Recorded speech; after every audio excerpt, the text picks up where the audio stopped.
Assalamualaikum warahmatullahi wabarakatuh. Perkenalkan, nama saya Medanita Dewi Renanti, selaku dosen dari Program Studi Teknologi Rekayasa Perangkat Lunak, Sekolah Vokasi Institut Pertanian Bogor. Video ini dibuat sebagai syarat untuk mengikuti sertifikasi dosen tahun 2025. Pada kesempatan kali ini, saya akan menyampaikan salah satu mata kuliah yang saya ampu, yaitu Sistem Basis Data. Mata kuliah ini merupakan mata kuliah wajib di Program Studi Teknologi Rekayasa Perangkat Lunak dengan kode TPL 1111. SKS-nya 312, artinya kuliah 1 SKS 50 menit dan praktikum 2 SKS 170 menit dikali 2, yaitu 340 menit. Mata kuliah ini mengajarkan pendekatan sistem menggunakan basis data, pandangan umum mengenai sistem basis data, lingkungannya, kemudian pemodelannya menggunakan entity relationship diagram, normalisasi dan metodologi perancangan basis data, baik itu secara konseptual, logical, dan fisikal. Tentunya ketika kita membuat suatu aplikasi, entah itu berbasis desktop, mobile, ataupun website, memerlukan tempat untuk menampung data. Nah, disinilah mata kuliah ini berperan. Nah, selain itu nanti belajar juga terkait structure query language. Jadi bahasa bagaimana melakukan pemfilteran informasi. Jadi ketika kita mempunyai suatu database, bagaimana cara kita untuk menemukan kembali information retrieval dari data yang sudah dimasukkan. Serta kita akan belajar bagaimana meng-create database menggunakan database management system. Dalam hal ini, software yang digunakan adalah menggunakan Postgre. Jumlah pertemuan mata kuliah ini adalah 16 kali. Pertemuan pertama sampai ke 7 materi, pertemuan 8 ujian tengah semester, 9 sampai 15 materi, pertemuan ke-16-nya ujian akhir semester. Nah, ujian ini nanti adalah gabungan dari materi teori dan praktikum. Adapun materinya adalah yang pertama pengenalan basis data, kemudian penentuan entity, atribut serta relationship, kemudian perancangan basis data mulai dari konseptual, logical, ya, ini menggunakan pemodelannya entity relationship diagram atau ERD, dan ER, enhanced entity relationship diagram. Nah, kemudian lanjut ke perancangan basis data fisikal. Nah, ini bagaimana mentransformasi pemodelan tadi ke dalam bentuk relasi atau tabel. Berikutnya adalah materi normalisasi. Nah, ini mulai dari first normal form, second, third, dan ada Boyce Code normal form atau BCNF. Selanjutnya setelah UTS masuk ke materi structure query language, mulai dari data definition language, data manipulation language, data control language. Kemudian dilanjutkan dengan materi trigger, NoSQL, serta backup dan pemeliharaan data. Adapun capaian pembelajaran yang dibebankan pada mata kuliah sistem basis data adalah yang pertama, mampu melibatkan diri dalam pekerjaan kelompok dan individu secara bertanggung jawab, disiplin, serta berkepemimpinan. Yang kedua, mampu menganalisis kebutuhan guna mendukung penyelesaian permasalahan di bidang teknologi rekayasa perangkat lunak. Yang ketiga, mampu menggunakan teknik dan perangkat yang sesuai guna mendukung penyelesaian permasalahan teknologi rekayasa perangkat lunak. Selanjutnya, mampu mempresentasikan hasil pekerjaan dalam bentuk lisan dan atau tulisan sesuai bidang kajian. Yang terakhir, terampil membuat produk berbasis teknologi mulai dari rekayasa kebutuhan, desain, implementasi, pengujian, dan penjaminan kualitas. Mata kuliah Sistem Basis Data merupakan salah satu mata kuliah yang terdapat pada sistem blok.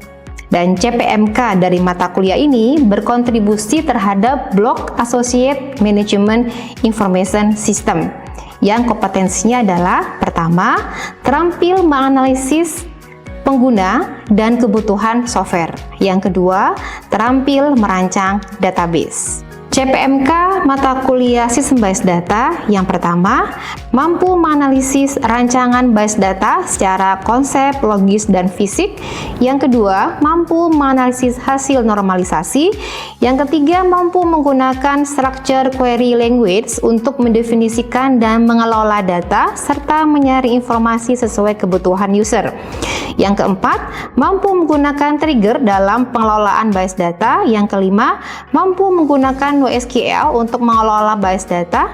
Yang keenam, mampu menjelaskan backup dan pemeliharaan pusat data. Serta yang ketujuh adalah mampu mempresentasikan hasil pekerjaan kelompok dalam bentuk lisan dan atau tulisan sesuai bidang keprofesian teknologi rekayasa perangkat lunak dengan tanggung jawab. Metode pembelajaran mata kuliah Sistem Bias Data adalah untuk kuliah, ceramah, small group discussion, dan juga materinya bisa diakses di LMS, yaitu kelas IPB ASI-ID. Nah, untuk praktikumnya demonstrasi, kita mencoba untuk menerapkan ilmu yang ada di teori, yang nanti akan diterapkan di praktikum menggunakan software DBMS, Database Management System. Dalam hal ini bisa menggunakan Postgre ataupun MySQL, tapi fokusnya ke Postgre-nya. Kemudian juga ada small group discussion untuk praktikum. Dan nanti hasil akhir dari mata kuliah ini berupa project ya, jadi ada project based learning dan bermitra dengan industri baik itu pemerintahan maupun swasta. Hasilnya adalah rancangan database yang nantinya bisa diimplementasikan, diintegrasikan dengan bahasa pemrograman. Nah, itu bisa berkolaborasi dengan mata kuliah lain, misalnya untuk yang web ya, menghasilkan suatu website yang nantinya bisa berkomunikasi dengan DBMS-nya untuk mengambil data database-nya. Nah, setiap praktikum minggunya kita akan ada project yang harus mereka selesaikan untuk menuju ke project besarnya nantinya. Jadi misalnya ketika ada materi perancangan konseptual, mulai dari penentuan entitas, atribut, relationship, nah itu nanti mengarah ke projectnya, seperti itu. Begitu juga untuk materi structure query language, kita arahkan apa topik yang akan diambil, kajiannya nanti disesuaikan dengan pengerjaan SQL-nya. Nah, untuk pengalaman belajar, indikator, serta kriteria penilaian tiap minggunya berdasarkan dari bahan kajian yang ada. Ketika kita masuk ke materi pertama, misalnya pengenalan bias data, maka pengalaman belajarnya adalah mempraktekkan materi bias data dan rancangannya, kemudian mengerjakan tugas, serta pembelajaran kolaboratif. Dan ini ada pembelajaran online yang kita masukkan ke kelas IPB. Nah, indikatornya adalah ketepatan menjelaskan ketepat identifikasi, kemudian kesesuaian identifikasi dengan kasus yang diberikan. Nah, untuk penilaiannya yaitu kriterianya adalah ketepatan menjelaskan atau kemampuan berkomunikasi dalam menyampaikan gagasan serta ketepatan merancang bias data serta kemampuan menggunakan alat praktikum.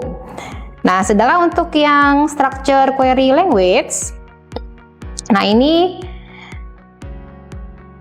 untuk indikatornya ketepatan penggunaan structure query language, dalam hal ini DML misalkan data manipulation language.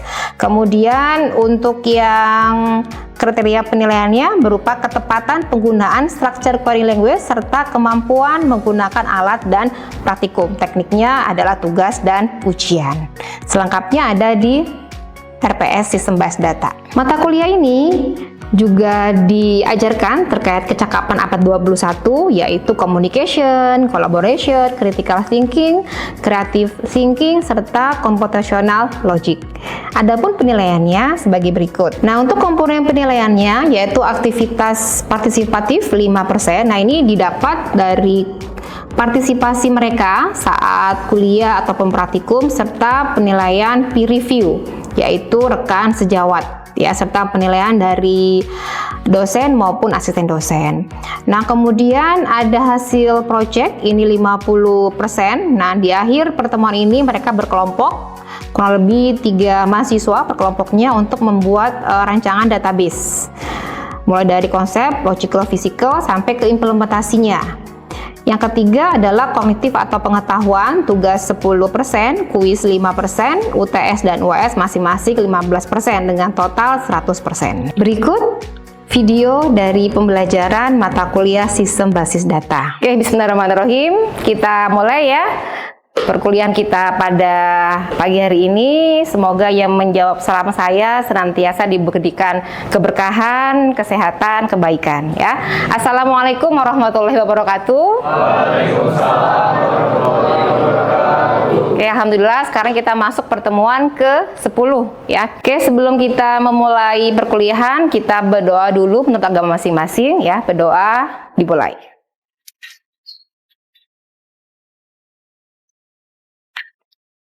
Ya, selesai. Oke, kita akan melanjutkan materinya, yaitu Data Manipulation Language. Ya, sebelumnya boleh pantun ya. Oke, pagi-pagi makan soto Betawi. Ya, lauk rendang tak kalah menggoda. Belajar SQL nggak usah lari. Relasi tabel bikin jatuh cinta. Oke, kita lanjutkan ya. Kemarin pertemuan 9 kita sudah belajar SQL. Masih ingat apa kemarin? DDL, Data Definition Language ya. Berikutnya ada DML, kemudian ada DCL. DML itu Data Manipulation Language. Jadi kalau kita kemarin belajar CRUD, masih ingat ya? C-nya create, R-nya read, U-nya update, D-nya delete ya. Nah, C yang di sini ini masuknya adalah DDL yang minggu lalu sudah kita pelajari ya. Kemudian read, update, delete berarti 3 ini dia masuknya DML, Data Manipulation Language ya. Oke. Nah, nanti kalian perhatikan bahwa urutan dari masing-masing klausa itu harus sesuai. Jadi nggak boleh diacak-acak. Ya, kita lihat di sini. Nah, untuk yang select, kondisi where itu memuat adalah opsional. Jadi dia boleh ada, boleh tidak. Seperti bahasa Indonesia, harus ada subjek predikat, gitu kan ya. Nah, kalau di dalam SQL, terutama yang DML, itu yang wajib ada adalah select, kemudian from. Nah, gitu ya. Oke. Kemudian untuk pengurutan, kita menggunakan klausa order by dan nanti ada fungsi agregasi. Kita lihat di sini ya. Nah, SQL atau Structured Query Language. Nah, ini bahasa utama untuk DBMS yang relasional. Kalau kita kenal, ini nanti kita akan ada OO gitu ya. Sekarang kita masuk ke RDBMS. RDBMS, Relational Database Management System ya. DBMS kemana apa? Contohnya? Ada yang bisa memberikan contoh? RDBMS softwarenya? Ya. PG admin, Bu. PG admin, Postgre ya maksudnya? Iya. Oke, terus apa lagi? Jadi field. Oke, terus? Kemudian saya juga pakai Navicat. Oke, sebenarnya banyak ya DBMS tuh macam-macam ya. Ada yang apa? Oracle ya. Terus Postgre. Yang paling mudah kita terapkan untuk yang integrasi sama Office, Microsoft Access ya. Terus kalau kita buat web, SQL, PHP, MySQL ya. Oke. Nah, untuk SQL ini itu bahasa yang mudah dipelajari. Ya, dan kita lebih mengutamakan non-prosedural. Apa artinya? Menentukan informasinya apa yang dibutuhkan. Jadi, bukan bagaimana mendapatkannya. Sekarang kita lihat klausa-klausa yang ada di dalam SQL. Ya, oke, sebelumnya kita lihat dulu aturannya. Jadi, ada klausa yang sudah didefinisikan. Ini nggak boleh. Kita menggunakan nama yang sama dengan reserve word. Jadi misalkan nama tabelnya select nggak boleh. Nanti kalau ada nama tabel select gitu ya, select misalnya bintang from select gitu kan ya. Jadi nggak logis. Nah, ini akan dicoret ya, nggak bisa. Ya. Oke, kemudian ada user defined word. Ini dibuat oleh user, menyatakan nama-nama object based data. Kayak misalnya relasi, kolom, view gitu ya. Oke. Nah, ada istilah literal. Apa itu literal? Jadi konstanta yang digunakan dalam SQL. Literal ini bukan angka ya, jadi harus diapit menggunakan kutip tunggal. Nah, ini contohnya kalau literalnya berupa angka, misalkan 100.000, 10.000, dia tidak perlu menggunakan kutip. Nah, kita lihat di sini untuk klausa-klausanya. Select, nah ya, bisa distinct, bisa all, tapi ingat select itu berpasangan. Manusia diciptakan berpasang-pasangan ya. Nah, sama ini. Pasangannya apa? Dia pasti diikuti dengan nama, ini tahu? Kolom apa tabel? Kolom, iya. Dengan nama kolom. Kalau from diikuti dengan nama tabel. Ini yang wajib ada. Select sama from. Sedangkan klausa where dia opsional, tergantung kondisinya. Misalkan gini, saya punya tabel mahasiswa, gitu ya, ingin menyaring yang tanggal lahirnya di bulan Juli, gitu misalkan ya. Berarti kan select bintang, gitu ya, from TBL mahasiswa where. Nah, kita kasih kriterianya apa di klausa where. Kemudian group by, ya, having sama where bedanya apa? Kalau where ini memfilter baris, kayak tadi, tampilkan mahasiswa yang agamanya Islam atau yang jenis kelaminnya perempuan, nah gitu ya. Tapi kalau having, dia memfilter grup. Nah, gitu. Berikutnya adalah order by, pengurutan, ya. Di sini kalau kita misalnya tidak ada group by, ini bisa kita lewat. Gitu ya, kita lewat di sini select from where langsung ke order by. Jadi itu urutannya. Nggak bisa, misalkan teman-teman select bintang from TBL mahasiswa order by terus where, nggak bisa. Paham ya? Jadi urutannya itu sangat berpengaruh. Ya. Oke. Sekarang kita contohkan ya. Misalnya di sini ada case tampilkan semua data dari seluruh staf. Nah, oke.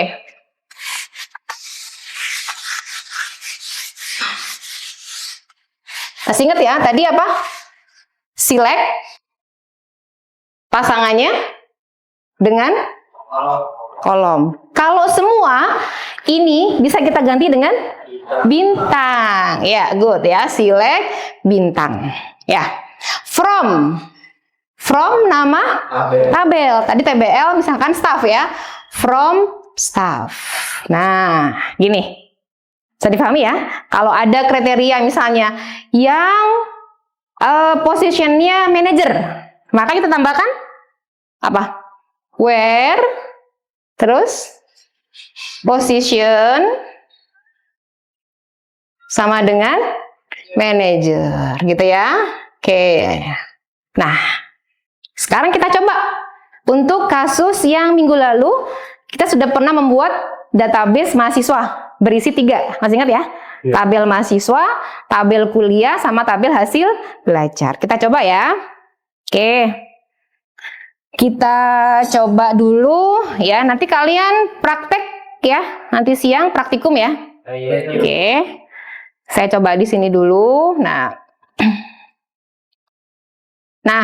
kita lihat ya, ada 3 minggu kemarin sudah buat ya. Di sini nanti kalian masuk ke skema publik ya. Kemudian kalian pilih yang tabel ya. Kemarin sudah kita buat pakai DDL ya. Oke, structure query language yang DDL yang minggu lalu. Sekarang kita coba untuk melakukan manipulasinya. Nah, apa tadi? Kita lihat dulu. Kita klik kanan ya. Klik kanan. Kemudian query tool. Nah, select. Tadi apa? Perintahnya? Tampilkan mahasiswa ya semuanya. Berarti select bintang. Kemudian from. Ini nama tabelnya. Tabel mahasiswa. Nah, mohon diperhatikan. Pada saat kita menuliskan SQL, untuk nama tabel ada beberapa Postgre yang harus diapit dengan kutip 2, gitu ya. Kalau nanti menggunakan 2 kata yang menggunakan spasi, jangan lupa dikasih kurung siku, gitu ya. Jadi hati-hati. Jadi kalau ngoding itu harus detail, harus teliti, karena salah karakter nggak bisa jalan. Ya, itulah Kalau kita menikah sama programmer pasti akan diperhatikan gitu ya. Karena titik koma, diperhatiin ya. Oke, select bintang from apa tadi? TBL mahasiswa. Oke. Terus? Where-nya apa? Agama Islam, misalkan gitu ya. Oke, kita masukkan di sini agama sama dengan Islam. Jangan lupa kutipnya. Tadi ini apa? Namanya literal ya. Oke. Nah, untuk menjalankannya, nanti kalian bisa klik yang sini ya. Yang execute atau refresh. Nah, muncul ya deh ya. Ini adalah hasil dari query select bintang from. Ya, nama tabelnya mahasiswa, agamanya Islam. Ini hasilnya. Ya. Oke. Sampai sini ada pertanyaan? Sebelum lanjut ke yang lain ya. Saya Ibu. Oke, silakan Rizky. Tadi kan Ibu ngebahas fungsi agregasi ya. Oh iya. Itu syarat fungsi agregasi itu gimana ya Ibu? Oke, terima kasih pertanyaannya. Oke, fungsi agregasi itu nanti kita bahas minggu depan, tapi akan saya coba jelaskan ya. Jadi ada yang namanya fungsi max, min, ya, average, dan seterusnya. Nah, syarat kalau kita menggunakan ini, misalkan gini, hitung jumlah mahasiswa yang jenis kelaminnya perempuan di kelas ini. Nah, berarti kata-kata hitung, itu kan berarti kita masuk ke sini ya. Pakai apa hitung? Count. Oke, good. Count. Nah, ketika kita menggunakan count, berarti select, ya, terus count. Nah, kita akan hitung apanya? Misalnya tadi apa? Jenis kelamin ya. Paling enak adalah menggunakan primary key. Ya. Jadi misalnya di sini jumlah mahasiswa ya, count name. Ya. Kemudian from, nama tabelnya apa tadi? Mahasiswa ya. Oke. From TBL mahasiswa. Nah, perlu diingat, kalau ada fungsi agregasi yang ini wajib ada group by ya. Group by-nya itu apa, Bu? Group by itu selalu yang ada di klausa select-nya kecuali bagian sini agregasinya. Misalkan select count, apa yang dihitung tadi? Jenis kelamin ya? Iya Ibu. Oke, misalnya jenis kelamin. Nah, maka di sini group by-nya adalah jenis kelamin. Oke, kira-kira outputnya berapa kalau kayak gini? 2 ya. Apa itu? Berarti jumlah ya. Kalau mau ditukar boleh. Ini berarti jumlahnya dulu, kemudian jenis kelaminnya. Jenis kelamin ya. Ini misalnya kita kasih S ya. S jumlah. Nah, misalkan di sini perempuan, misalkan gitu nanti ya. Ada 30. Laki-lakinya misalkan ada 70. Gitu. Gitu ya Rizky ya? Iya Ibu. Oke. Ada lagi silakan? Saya Bu. Ya, silakan. Saya mau bertanya Bu tentang SQL. Jadi bagaimana jika SQL-nya ini melibatkan 2 tabel? Oke, good ya. Ya, terima kasih ya Najla pertanyaannya. Bagaimana kalau melibatkan lebih dari 1 tabel? Nah, kalau tadi kan 1 ya, select bla bla bla from where gitu kan ya. Nah, bagaimana kalau 2? Kalian perhatikan tabel yang kita buat minggu lalu, itu pasti ada hubungan ya. Yaitu ada yang namanya apa? Primary key kemarin sama foreign key. Nah, kita harus cek atribut yang berhubungan yang mana. Contoh, tampilkan gitu ya, name, nama mahasiswa beserta nilai UTS UAS-nya. Misalkan gitu ya. Nah, ini ada kode kuliah, kemudian nilai UTS sama nilai UAS. Kalian perhatikan ya. Di tabel mahasiswa kemarin ini ada NIM. NIM ini ada di 2 tabel ya. Ada di tabel apa? Mahasiswa sama tabel hasil belajar. Saya singkat ya. Hasil belajar. Nama ini ada di mana kemarin? Mahasiswa. Only mahasiswa. Tidak ada di yang lain ya. Gitu kan ya? Nah, yang ini ada di tabel hasil belajar. Kira-kira yang sama yang mana? NIM. Oke, ini yang sama. Maka penulisannya adalah, nah seperti ini ya. Jadi select nama atribut atau kolom yang akan ditampilkan, kemudian from melibatkan dua tabel, where apa atribut atau kolom yang berhubungan. Dituliskan. Cara kedua, ini pakai inner join.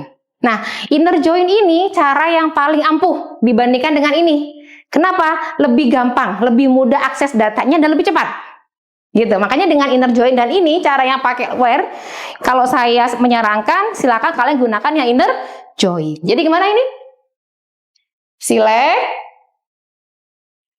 NIM, ingat NIM-nya karena ada dua tabel harus ditulis ya, nama tabelnya apa? Kalau enggak gimana Bu? Error, dia bingung gitu ya. Dia bingung nanti mau mengambil dari tabel yang mana, kan gitu ya. Oke, kita tuliskan dulu ya. Kita from dulu deh, biar nggak bingung. From TBL mahasiswa. Nah, kalau dia panjang, kita boleh menuliskan alias. Masih ingat ya? Alias yaitu misalnya kita ganti dengan S supaya dia lebih ringkas ya. S misalnya mahasiswa. Kemudian kita joinkan, kita hubungkan yaitu dengan inner join. Nah, ini minggu depan kita bahas ya, ada inner join, left join, right join. Sekarang kita dua tabel dulu ya. Inner join dengan tabel apa? Dengan tabel hasil belajar ya. Nah, ini apa? S misalnya HSL. Terus jangan lupa on. Nah, apa? Atribut yang berhubungan. Ketika sudah kita panggil di sini, kita simpan dengan yang berbeda, maka harus sesuai. On, tidak perlu pakai ini lagi ya, mahasiswa dan hasil belajar. Cukup kita tuliskan aliasnya. Berarti mhs.nim gitu kan ya? Sama dengan hsl.nim gitu. Ya, yang di sini tinggal menyelesaikan. Kalau NIM-nya diambil dari mahasiswa, berarti di sini mhs.nim. Jangan lupa, yang ininya mengikuti. Karena ini hanya ada di satu tabel tertentu, langsung kita tuliskan koma, nama, terus kode kuliah ya, nilai UTS sama nilai UAS gitu. Gitu ya. Bisa dipahami sampai sini? Oke, demikian materi dari SQL ya, Data Manipulation Language. Jadi yang kita sudah pelajari tadi adalah satu tabel ya, where-nya ya, kemudian dua tabel. Nah, untuk asesmennya silakan nanti kunjungi website kelas IPB ASI-ID ya. Di situ ada di pertemuan 10, kalian tolong kerjakan atau asesmen penilaian yang bagian SQL. Ya, silakan masuk atau login dengan akun masing-masing ya. Oke, saya akhiri ya. Semoga ada manfaatnya dan kalian senantiasa diberikan kesehatan kebaikan selalu. Assalamualaikum warahmatullahi wabarakatuh. Demikian video micro teaching untuk mata kuliah Bas Data. Semoga bermanfaat. Terima kasih. Assalamualaikum warahmatullahi wabarakatuh.